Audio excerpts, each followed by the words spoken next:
नमस्कार। मैं हूं साकेत। आज हम लोग एक फार्मूले पे चर्चा करने जा रहे हैं। इस फार्मूले को तैयार डॉक्टर राकेश भटनागर साहब ने किया हुआ है।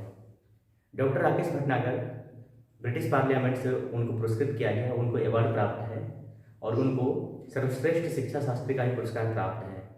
उन्होंने शिक्षा के क्षेत्र में बहुत सारे इन्वेंशंस किए हैं, तो ये फार्मूला उन्हीं का डिजाइन किया हुआ है। इस फार्मूले को जानने के बाद हमें जानेंगे कि छोटे बच्चे जो पढ़ने में अच्छे होते हैं बाद में पढ़ाई क्यों छोड़ देते हैं, और ये फार्मूला यूकेजी से शुरू होकर आप जितने अधिक उम्र तक जा सकते हैं। तो इस फार्मूला को में दो बातें हैं, एक तो है बॉडी मेमोराइजिंग और दूसरा है body processing. Body memorising and body processing, यानी body memorising versus body processing, ये है क्या। और हम लोग ये भी जानेंगे कि बच्चा जब पढ़ाई छोड़ देता है तो उसके समाधान क्या हो सकते हैं। तो हम लोग ये इस फॉर्मूले पे चर्चा करने जा रहे हैं। तो सबसे पहले समझें कि मेमोराइजिंग और प्रोसेसिंग क्या है। कंप्यूटर की भाषा में सोचने को प्रोसेसिंग आप कह सकते हैं, समझ सकते हैं। मशीन जो काम को करता है उसे मशीन का प्रोसेसिंग करना कहते हैं। तो और मेमोराइजिंग का मतलब याद करना। याद कैसे करते हैं, तो चाहे बार बार पढ़कर याद करें, रटकर याद करें, लिख कर याद करें, सुनकर याद करें, या बार बार वीडियो को देखकर याद करें। तो याद करने के कुछ फायदे आप जानते ही हैं, लेकिन उसके नुकसान पर भी हम लोग जानेंगे कि याद करने के नुकसान क्या क्या है। आप देखते होंगे कि जो बच्चे मैट्रिक तक खूब याद करते हैं, खूब रट्टा मारते हैं, मैट्रिक के बाद कुछ आगे पढ़ाई करने के बाद अब उनकी पढ़ाई करने की इच्छा नहीं रहती है। तो ये तो बात हुई याद करने के दुष्परिणाम, रटने के दुष्परिणाम। रटने से क्या होता है, और आपको पता ही है कि नेशनल करिकुलम फ्रेमवर्क 2005 के अनुसार रटने की प्रणाली को खत्म करना है। तो रटने की प्रणाली जब खत्म हो जाएगी तो बच्चे किसी चीज़ को याद कैसे रखेंगे, इस प्रश्न को जानने की ज़रूरत है। तो हम लोग इस फॉर्मूला पे जब जिक्र करेंगे, चर्चा करेंगे, तो हम समझ जाएंगे कि ये फॉर्मूला कैसे वर्क करता है। तो सबसे पहले हम लोग समझते हैं बॉडी मेमोराइजिंग। तो बॉडी मेमोराइजिंग कर रहे हैं तो इसका पहला रिजल्ट क्या आता है या उसकी पहचान क्या है। तो इसकी सबसे पहली पहचान यह है लेट से उठना। जब हम सोएं और सुबह सुबह हमारी नींद अपने आप नहीं खुले, लेट से उठे, हमें उठने के लिए अलार्म की ज़रूरत हो, तो हम समझ जाएं कि हमारी बॉडी मेमोराइजिंग कर रही है और कहीं ना कहीं गलत दिशा में जा रही है। लेट से उठने का अर्थ ये हुआ कि हमारे अंदर एनर्जी लेवल की कमी है। जब हमारे अंदर एनर्जी लेवल की कमी होगी तो हम लेट से उठेंगे। तो सबसे पहली पहचान तो ये है कि लेट से जगना। अब दूसरा है कन्फ्यूज़न। जब हम किसी चीज़ को लिखते हैं, लिख कर याद करते हैं, रट कर याद करते हैं, सुनकर याद करते हैं, वीडियो देखकर याद करते हैं, तो होता है क्या कि आगे की बात पीछे हो जाती है, पीछे की बात आगे हो जाती है, आगे की बात पीछे, पीछे की बात आगे। इस प्रकार हमारे मस्तिष्क में एक कन्फ्यूज़न पैदा हो जाता है, एक कन्फ्यूज़न क्रिएट हो जाता है। तो प्रोसेसिंग का ये दूसरा दुष्परिणाम है कन्फ्यूज़न। क्षमा कीजिए, याद करने का दूसरा दुष्परिणाम है कन्फ्यूज़न पैदा होना। अब आगे बात करते हैं, जब दिमाग में कन्फ्यूज़न होगा तो क्या होगा, मेमोरी लॉस। जी हाँ, यानी भूलने की प्रवृत्ति शुरू हो जाएगी, क्योंकि दिमाग में कन्फ्यूज़न है तो मेमोरी लॉस हो जाता है। अभी एक बात क्या थी, हमने पढ़ा था, हमने याद किया था, जब तक याद किया तो याद रही, बाद में भूल गए। और एक इसका शानदार सा नमूना यह भी है कि जो बच्चा एक क्लास आगे बढ़ता है पिछले क्लास की बातों को भूल जाता है। छोड़ो, हमने उस समय पढ़ा था, अब याद नहीं है। मैट्रिक की परीक्षा देकर आए, 2 महीने के बाद अगर पूछेंगे तो बस अभी पूरी तरह याद नहीं है। एक साल तक पढ़ाई किया और 1 महीने में ही भूल गए, मेमोरी लॉस। इसका अगला पॉइंट है टायर्डनेस। जब मेमोरी लॉस हो रहा है, एनर्जी लेवल लो हो रहा है, तो जाहिर सी बात है कि टायर्डनेस यानी थकान तो आएगी ही आएगी। तो ये रट्टा प्रणाली के दुष्परिणाम है, माइंड के मेमोराइजिंग के दुष्परिणाम है कि अब थकावट आ रही है। अब थकावट आने के बाद फिर क्या होगा, क्राइंग, यानी कि रोना चिल्लाना, परेशानी अपनी बताना। फिर क्या, एंगर, यानी क्रोध आएगा। जब आपका ब्रेन ठीक ढंग से वर्क नहीं करेगा, आप भूल जाएंगे, चीज़ों को आप याद नहीं रख पाएंगे, चीज़ें आपकी सीरीज में नहीं रहेगी, तो ऐसे स्थिति में आप अपना काम बढ़िया से कर नहीं पाएंगे। क्या दुष्परिणाम होगा? टायर्डनेस। इसके बाद जब एंगर आ गया, तो एंगर होने के बाद एंगर का पहचान क्या है? चिड़चिड़ा होना। अच्छा भी बात कहेंगे तो गुस्सा आएगा, जब काम भी अपने मन का नहीं होगा तो गुस्सा आएगा। गुस्सा आना क्या है?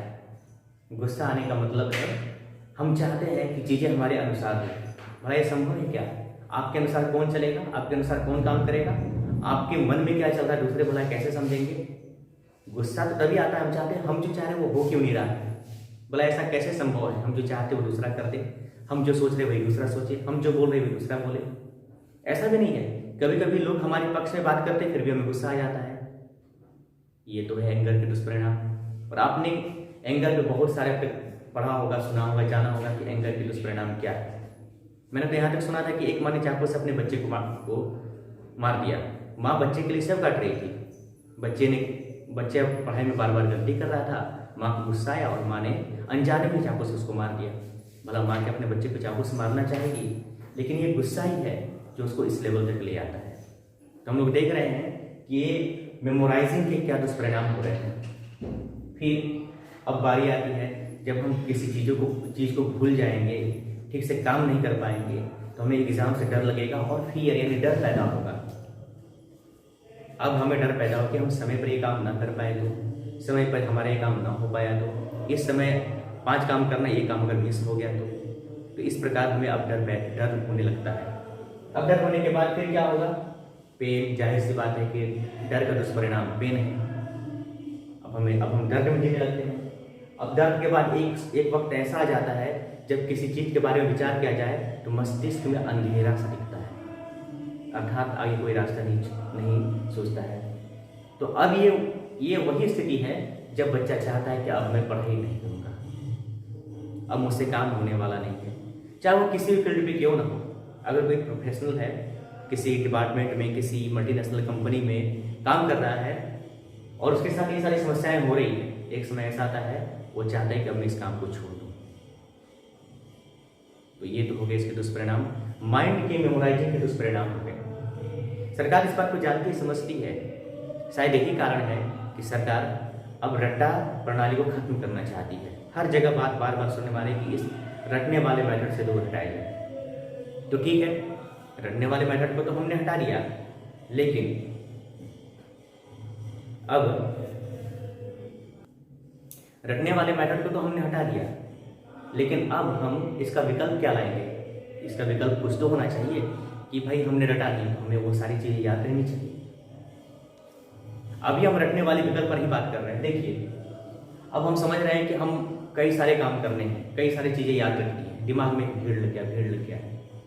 जब कोई चीज़ भीड़ जहाँ होती है वहाँ पे धक्का मुक्की होते रहती है, लेकिन अगर ये डियारिमोई क्रम से खड़ा रहे, एक सीक्वेंस में खड़ा रहे, तो वहाँ पे तो धक्का मुक्की नहीं होती है। अब यहाँ तो क्रम है नहीं, सीक्वेंस है नहीं, अब धक्का मुक्की हो रही है, इरिटेशन हो रहा है, एंगर हो रहा है, स्ट्रेस हो रहा है, सब कुछ हो रहा है। अब ऐसी स्थिति में क्या होगी? ऐसी स्थिति में पेन पैदा होता है, एंगर पैदा होता है, आदमी की चिंताएं बढ़ जाती है, एंग्जाइटी हो जाती है। जब चिंता हो गई तो क्या होगा? उसका ब्लड प्रेशर लो होगा या फिर टेंशन होगा। अगर टेंशन होगा तो क्या होगा?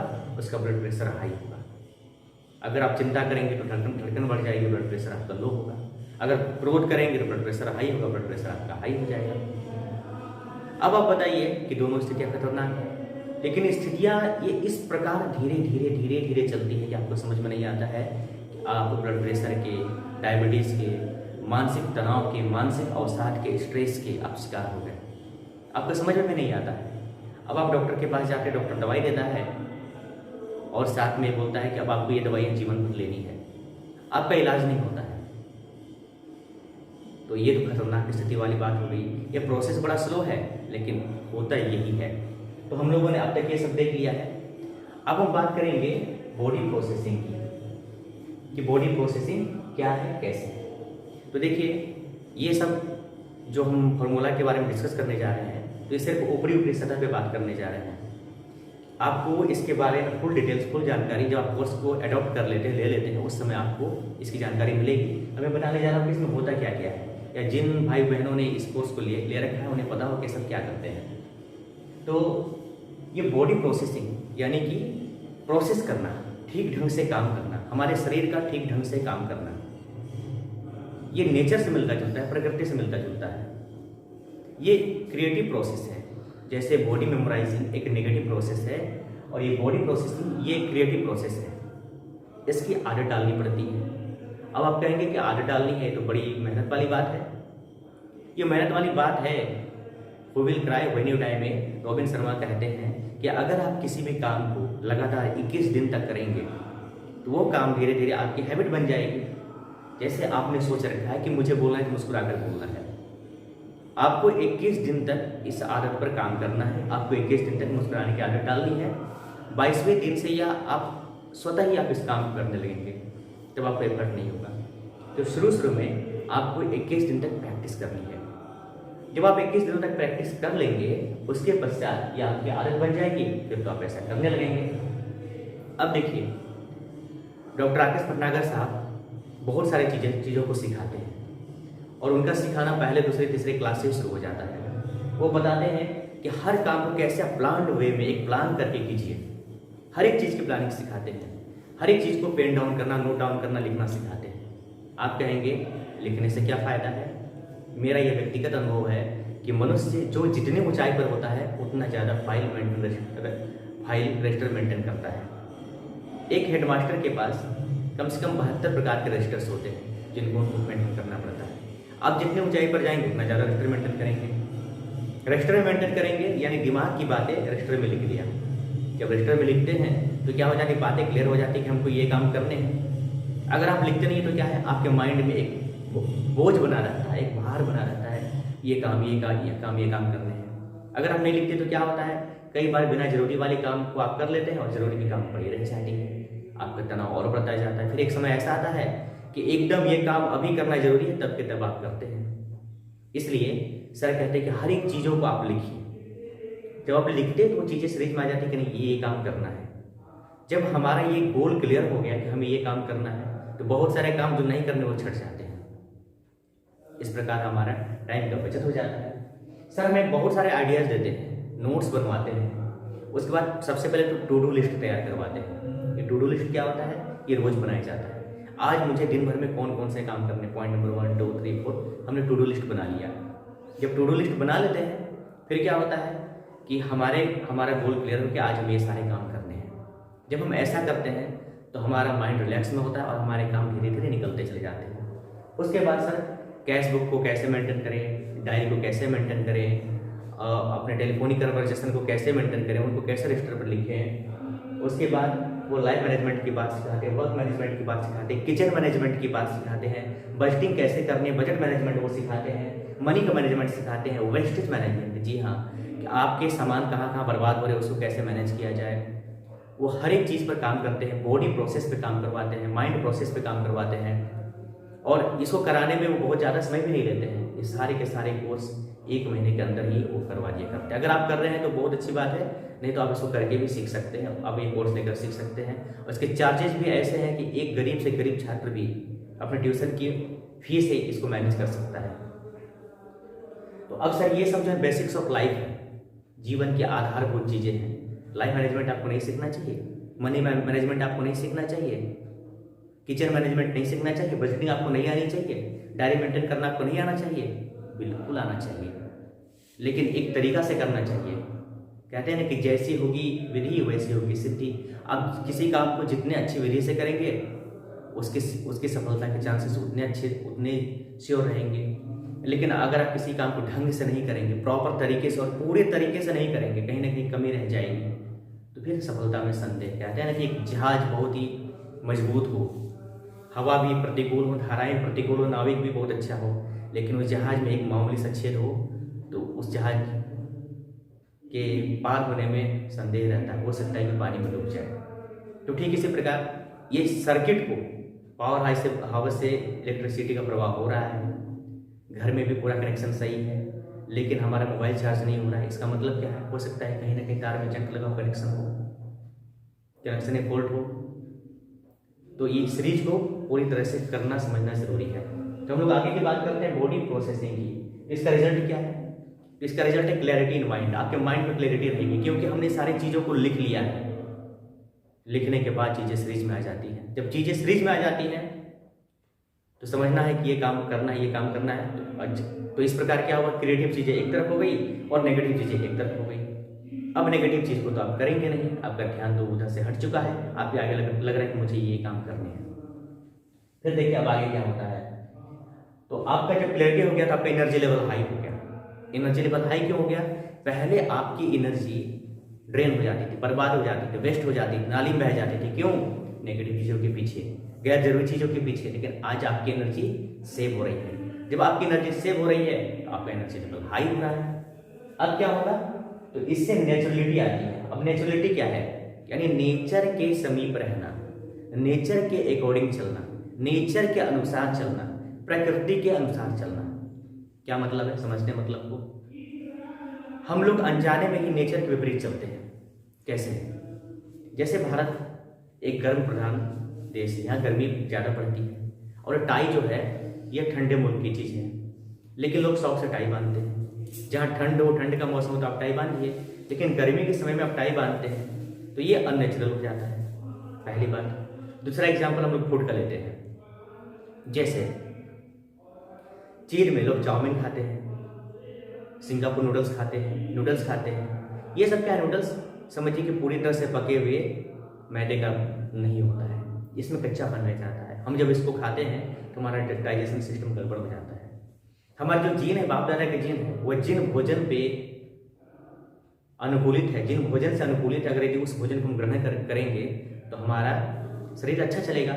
लेकिन जिस भोजन के हम अभ्यस्त ही नहीं है, अगर यदि हम उसके अनुकूल चलेंगे, ये होने वाला नहीं है। तो हमें ऐसा चाहिए कि हम अपने प्रकृति के साथ तालमेल बनाकर चलें। एक और उदाहरण से समझते हैं, काजू। काजू प्राय ठंड क्षेत्र में होता है, गर्मी क्षेत्र के लोग काजू का सेवन करते हैं, यह उनके लिए हानिकारक है। कई लोगों को लगता है कि नहीं, किशमिश खाना चाहिए, किशमिश में क्या है? प्रोटीन है। लेकिन ज़्यादा इतना किशमिश में जो प्रोटीन है, अगर थोड़ी सी मात्रा में हम दाल का सेवन करें, उससे ज़्यादा प्रोटीन दाल में मिल जाएगा। तो लोग नेचुरलिटी से दूर भागते हैं। जैसे जिस समय धरती बहुत मात्रा में किसी अनाज पे, किसी सब्जी को उपजाती है, उस समय उसका रेट कम हो जाता है, और उस समय अगर यदि आप उस सब्जी को खाएंगे तो आपके लिए फायदेमंद होगा। लेकिन जिस समय धरती उपजा नहीं रही है, हम उसको अननेचुरल तरीके से सुई देकर, इंजेक्शन देकर, खाद देकर जबरदस्ती उपजा रहे हैं, तब ले वो अननेचुरल चीज़ें हो जाती हैं। तो हमें चाहिए कि हम नेचर के साथ ताल मिलाकर चलें। हमारे लिए जो नेचर बना हुआ है, जिस समय जो काम करना चाहिए हम उस समय वही काम करें। अगर रात बनाए सोने के लिए, रात में हम जरूर सोएं, समय से जगें। 8 बजे अगर हम जग रहे हैं तो जरूर हम नेचर के साथ खिलवाड़ कर रहे हैं। इसके बाद देखिए, प्रकृति के अनुसार हमें चलना चाहिए, और नेचर में भी नेचर हमें यही सिखाती है, क्योंकि नेचर की अपनी प्रोसेसिंग है। फूड प्रोसेसिंग है, हीट प्रोसेसिंग है, साउंड प्रोसेसिंग है, वाटर प्रोसेसिंग है, कलर प्रोसेसिंग है। ये सब सारी प्रोसेसिंग सर आपको कोर्स में सिखाएंगे।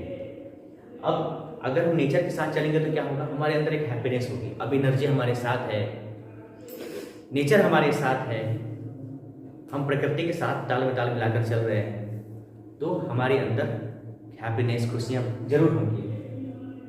अब इसके बाद बात करें लॉजिकल की।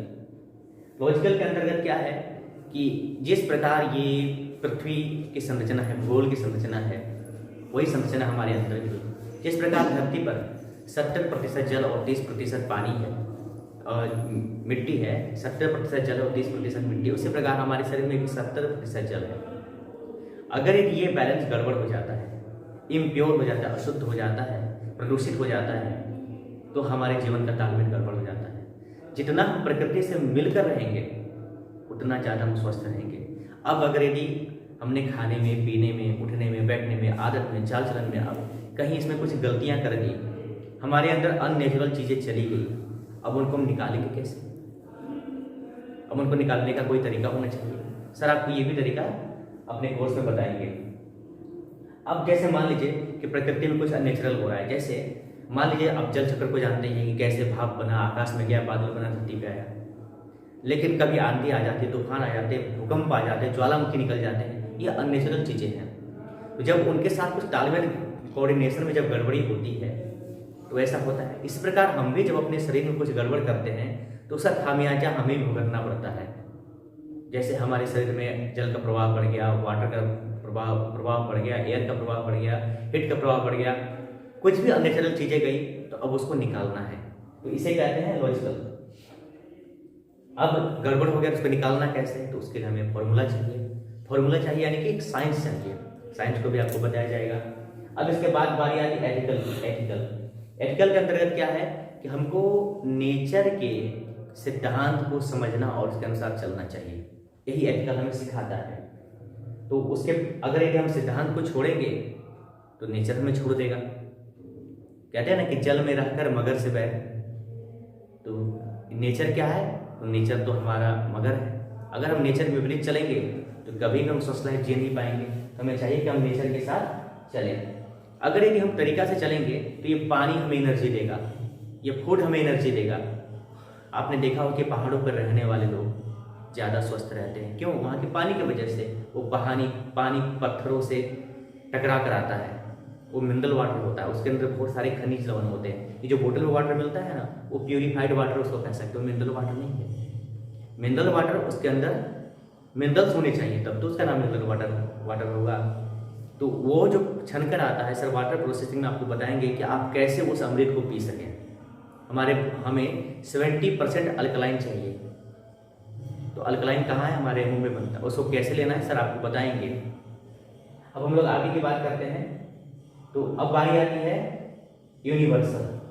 यूनिवर्सल का मतलब हो गया सार्वभौमिक सिद्धांत, यानी कि ये हर जगह लागू है। जैसे गणित है ना, 2 और 2 4 होगा। आप पहाड़ पर जोड़े या खाई में जोड़े या जमीन पर जोड़े, आसमान में जोड़े, समुद्र में जोड़े, कहीं भी जोड़े आप, 2 और 2 4 ही होगा। ये 3 नहीं हो सकते, 5 नहीं हो सकते। ठीक है, इसी प्रकार ये सिद्धांत किस पर लागू होगा? तो सब पर लागू होगा। कहाँ लागू होगा? तो हर जगह लागू होगा। कब लागू होगा? तो हर समय लागू होगा। मेल फीमेल, पुरुष औरत महिला, कोई अंतर नहीं है इसमें। ये सिद्धांत सब पर लागू होगा। तो सर ये वाला मैंने सिद्धांत को एक्सप्लेन कर दिया है। तो सर अब तो आप लोगों को समझ में आ गया होगा कि बच्चा पढ़ाई क्यों छोड़ता है।